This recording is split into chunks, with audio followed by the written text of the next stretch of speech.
하나님 말씀 열왕기하 2장 15절에서 마지막 25절까지입니다. 구약성경 562면입니다. 열왕기하 2장 15절에서 25절입니다. 이 말씀은 살아계신 하나님의 말씀입니다. 우리 함께 고백드리겠습니다. 맞은편 여리고에 있는 선지자의 제자들이 그를 보며 말하기를 엘리야의 성령이 하시는 역사가 엘리사 위에 머물렀다 하고 가서 그에게 나아가 땅에 엎드려 그에게 경배하고 그에게 이르되 당신의 종들에게 용감한 사람 50명이 있으니 청하건대 그들이 가서 당신의 주인을 찾게 하소서. 염려하건대 여호와의 성령이 그를 들고 가다가 어느 산에나 어느 골짜기에 던지셨을까 하나이다 하니라. 엘리사가 이르되 보내지 말라 하나 무리가 그로 부끄러워하도록 강청함에 보내라 한지라. 그들이 50명을 보냈더니 사흘 동안 찾되 발견하지 못하고 엘리사가 여리고에 머무는 중에 무리가 그에게 돌아오니 엘리사가 그들에게 이르되 내가 가지 말라고 너희에게 이르지 아니하였느냐 하더라. 그 성읍 사람들이 엘리사에게 말하되 우리 주인께서 보시는 바와 같이 이 성읍의 위치는 좋으나 물이 나쁨으로 토산이 익지 못하고 떨어지나이다. 엘리사가 이르되 세 그릇에 소금을 담아 내게로 가져오라 하매 곧 가져온지라. 엘리사가 물 근원으로 나아가서 소금을 그 가운데에 던지며 이르되 여호와의 말씀이 내가 이 물을 고쳤으니 이로부터 다시는 죽음이나 열매 맺지 못함이 없을지니라 하셨느니라 하니 그 물이 엘리사가 한 말과 같이 고쳐져서 오늘에 이르렀더라. 엘리사가 거기서 베델로 올라가더니 그가 길에서 올라갈 때에 작은 아이들이 성읍에서 나와 그를 조롱하여 이르되 대머리여 올라가라 대머리여 올라가라 하는지라. 엘리사가 뒤로 돌이켜 그들을 보고 여호와의 이름으로 저주하매 곧 숯불에서 암컷 둘이 나와서 아이들 중에 42명을 찢었더라. 엘리사가 거기서부터 갈멜산으로 가고 거기서 사마리아로 돌아왔더라. 아멘. 선지자들은 엘리사를 보면서 엘리야의 성령이 엘리사 위에 머물러 있다라고 하며 엎드려서 경배합니다.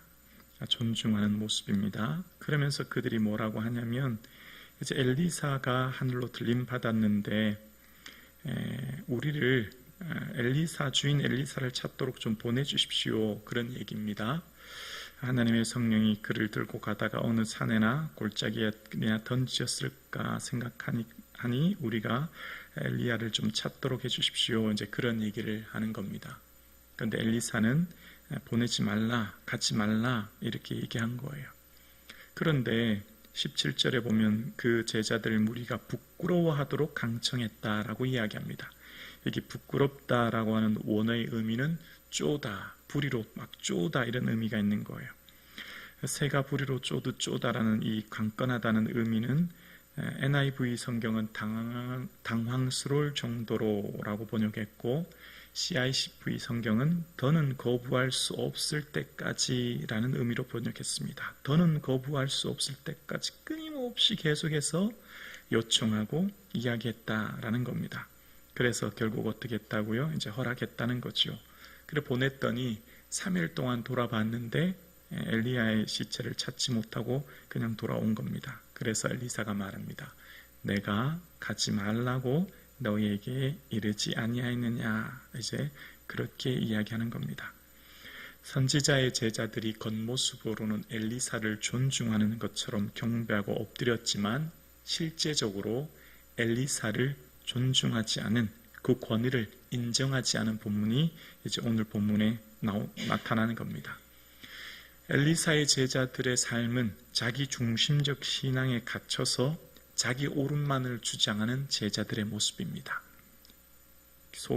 자신의 소견이 좁아서 타인의, 그러니까 엘리사를 인정하지 않은 모습이 오늘 본문에 나오는 거죠. 신앙생활을 한다는 건 뭘까요? 신앙의 연륜이 점점 깊어지고 하나님을 점점 많이 알아간다고 하는 것은 내 뜻을 관철시키고 성취시키는 것을 넘어 나를 비우고 수용하는 것입니다. 하나님의 마음의 뜻을 헤아리는 사람은 마음이 점점 넓어지고 타인을 품게 되고 수용하게 되는 거죠. 그런데 시간이 지나면서 내 중심적 사고에 갇히면 내 생각만 옳고 나는 바른 사람이 되고 내 기준에 타인을 비난하거나 정죄할 위험이 참 커집니다. 이렇게 아집이 점점 커지면 그 아집 속에서 하나님께 구하는 것도 마찬가지예요. 기도가 무엇입니까? 기도는 나의 뜻을 관철시키고 때를 쓰고 윽박지르는 것을 넘어서서 하나님의 계획과 뜻이 뭔지를 묻고 찾아서 그 하나님의 뜻과 그 계획을 받아들이고 수용하여 그 뜻을 이루는 삶을 사는 거예요. 그래서 나의 원대로 마옵시고 아버지의 원대로 되기를 원합니다 라고 기도했던 예수님처럼 주님의 마음을 알아가고 말씀을 통해서 깊이가 점점 더해진다는 것은 내 삶 가운데 주님의 마음과 그 뜻을 수용하고 받아들여서 내 삶 가운데 살아가는 삶의 자리의 영역이 넓어지는 것을 말하는 것이죠. 그래서 오늘 본문을 통해서 이 선지자의 제자들이 겉모습으로는 엘리사를 존중하는 듯 보였으나 실제 그들의 삶으로는 전혀 그렇지 못했던 것처럼 우리가 주님을 믿는다, 예수님을 믿는다라고 하는 것은 단순히 외형적인 모습뿐만 아니라 우리의 내면이 온전히 주님을 더 깊이 알아감으로 그 뜻을 묻고 찾고 깨달아 알아 그 뜻을 이루는 저와 여러분의 삶 되기를 주님의 이름으로 축복합니다. 그러면서 두 번째 단락으로 엘리사에게 이 여리고에서 물이 나빠서 이 토산이 익지 못한다, 다 떨어진다라고 이야기하는 겁니다. 그래서 새 그릇에 소금을 담아서 가져와서 물 근원으로 나가서 던졌더니 이제 그 물이 고쳐졌고 다시는 죽음이나 열매가 맺지 아니했다라고 하는 본문이 오늘 본문에 나타납니다. 여리고는 원래 어떤 땅이었습니까? 여리고는 이전에 여호수아가 여리고를 점령했던 땅이었고, 그래서 여리고를 여호수아는 그렇게 저주합니다. 누구든지 일어나 이 여리고성을 건축하는 자는 여호와 앞에 저주를 받을 것이라. 이 기초를 쌓는 자는 맏아들을 잃어버리고 문을 세우는 자는 막내 아들을 잃어버리리라 라고 여리고성을 저주하게 되죠.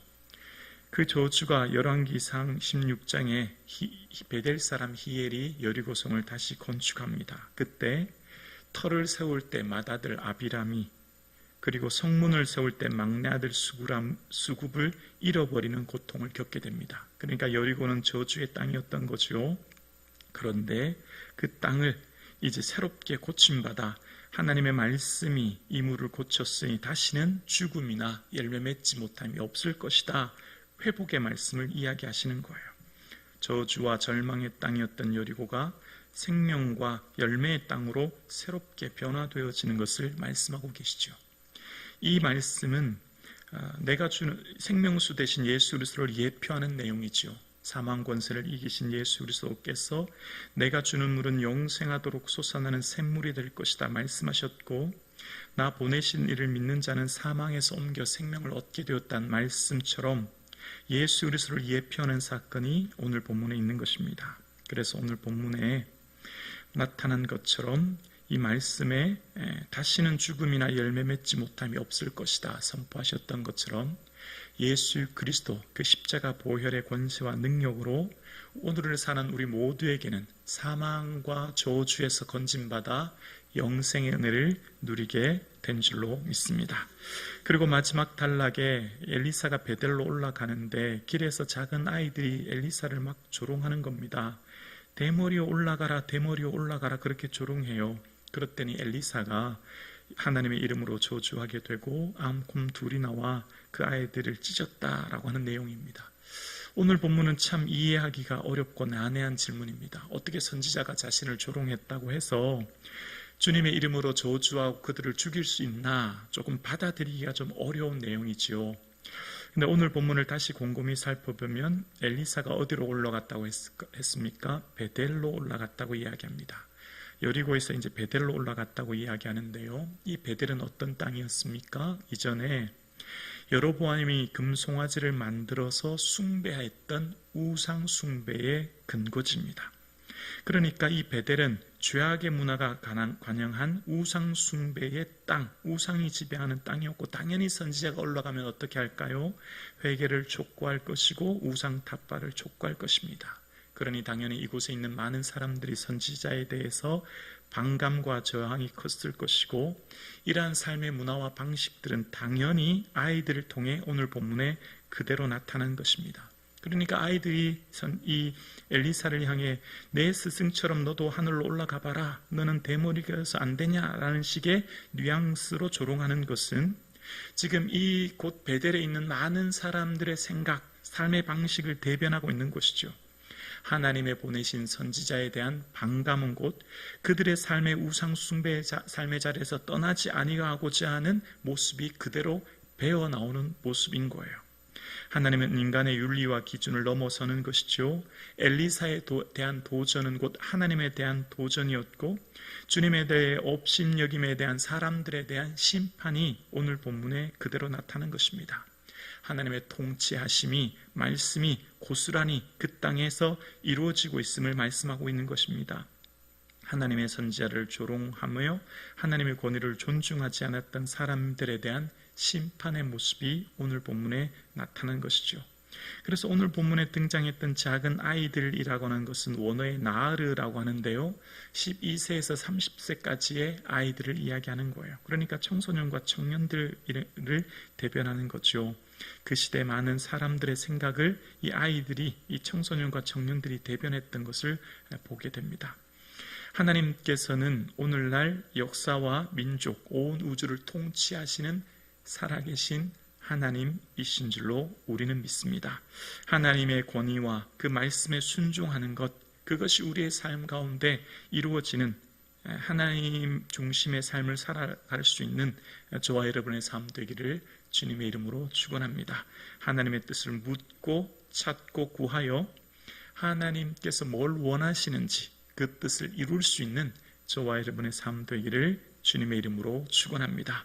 그래서 내 중심의 신앙에서 벗어나 하나님 중심의 신앙으로 나의 계획과 뜻을 넘어선 하나님의 뜻과 그 마음을 헤아림으로 주님의 뜻을 이 땅에 이룰 수 있는 저와 여러분의 삶 되기를 주님의 이름으로 축복합니다.